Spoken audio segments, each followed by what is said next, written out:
Bobby Darren, Beyond the Sea. With us this afternoon, Geoff Britton, drummer with the Wild Angels, Man for Man's Earth Band, Wings, also the Keys, a number of other things down the years. What did you think to your performance then in rehearsal with Paul McCartney and Wings earlier before the break on Jet? It was great. I think your drumming was better than his that he did on the album. Well, all credit to Paul. I mean, he's a multi-instrumentalist, but it's not his prime instrument, is it? No. He's a genius, but even geniuses can't. You're going to agree with us that you did drum better on that than he probably did. Well, not better, differently. He's a tidy drummer, though, isn't he, McCartney? Before, in the early days in Hamburg and before the Beatles, they used to tour as like a trio, didn't they? Him, George, and John, and he was on the drums at some There's points, nothing he wasn't couldn't he? play. Yeah. Lead guitar, piano, drums, creative. Yeah, just an amazing musical talent. We're getting quite a lot of people talking about you, Geoff, and this is from, actually, he's our political correspondent, Stephen Burke, who said that he saw you playing with the Wild Angels a long time ago. And also a message in from Mike in Villalonga saying, a very interesting interview. Geoff Britton sounds a cool guy. Well, thank you, Mike. He still is, absolutely. Not bad. Don't know me. Not bad with the sticks either. He's right. And Gordon in Valencia, amazing drumming. So yeah, absolutely, we have to say. Oh. You were telling us off air about an appearance at the Royal Variety performance that you did. In which case, well, I'm going to let you tell it because I don't want to do the punchline.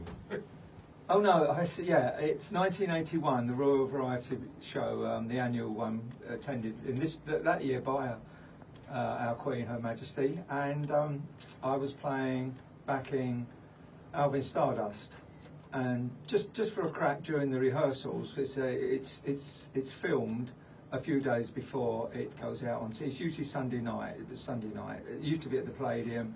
This particular was the Covent Garden Theatre, and. So during the solo, the guitar solo, I jumped up on the drums, and which is what I used to do with the Wild Angels. And then the technicians came over at the end of the song and said, "You've got to do that on the night because we've panned in on you and we've marked the cameras." So okay, no problems. Well, not having anything around me, any props or anything, I put my spare drumsticks in my back pocket. So I'm standing up on the drums, and actually my back and my rear half is facing the box that's got Her Majesty in, and the two drumsticks looking like a V sign coming out the back pocket, which wasn't my intention. I was mortified when somebody had pointed that out. Because they recorded it in those days, you sat and watched it with your mum and dad. Yeah. So you're going to play for the Queen, and then that happened. Yeah. But I've got to say, it was great. My mum and dad and my girlfriend Magpie, we sat and watched that, and. Yeah, it was quite electric, and at the end, all the staff are lined up. All the acts are lined up on the stage and sing the national anthem, and me and some of the guys were at the back, and we were sort of mimicking the Queen's little wave that she used to do when she drove round. I remember seeing her as a schoolboy, and drove past the school, and you got the little wave, and we were all doing it, and you could see it on the telly, and it was hilarious. Tell us about the making of that Venus and Mars album, because you were on not all of the tracks on there, but that was the one that was really the album that you were auditioning for, was it? Because the Jet was actually part of a rehearsal for a film, I think, was it? Yeah, that was. Yes, you're right. That was done at Abbey Road.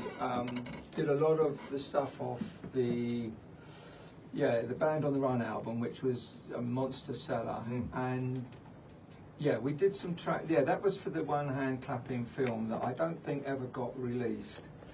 Actually, hang on a minute. One hand clapping. Yeah, it came out. No, I'm getting mixed up with something else that came out. A crafted film that McCartney music was used on. Let me get my facts right. No, it didn't come out, and but it was earmarked as a little feature. So we recorded all those, or re-recorded stuff that had already been done that were popular, and had a go at some new things, but they didn't make it onto the film at that time. It is on IMDb, so it might be available now, through various different mediums or what. Rarely seen rockumentary, it says. So yeah, probably not on general release, but you might be able to find it. That.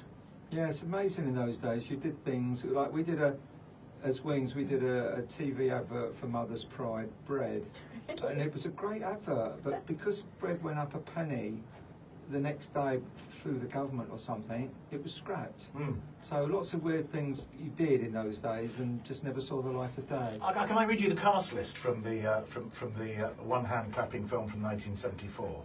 I think it's in alphabetical order. So it's like this: Geoff Britton as himself, Denny Lane himself, Linda McCartney herself, Paul McCartney himself, Jimmy McCulloch himself. There you go.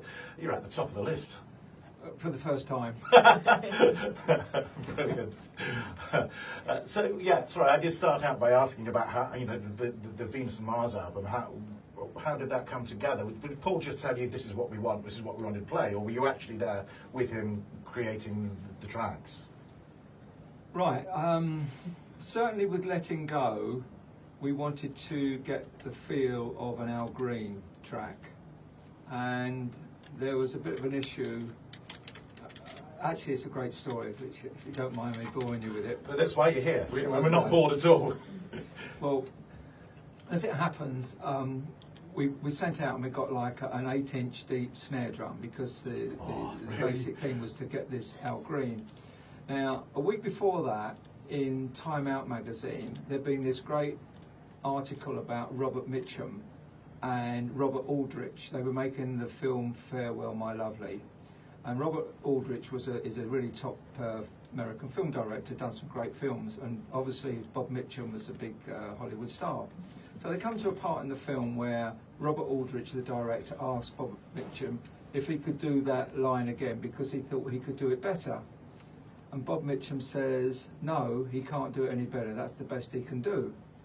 So evidently there was silence on the set because you got the big director and the big star. Anyway, Robert Aldrich capitulates, says, okay, and they carried on shooting. Now, at the end of the day of filming, they do a thing called looking at the rushes.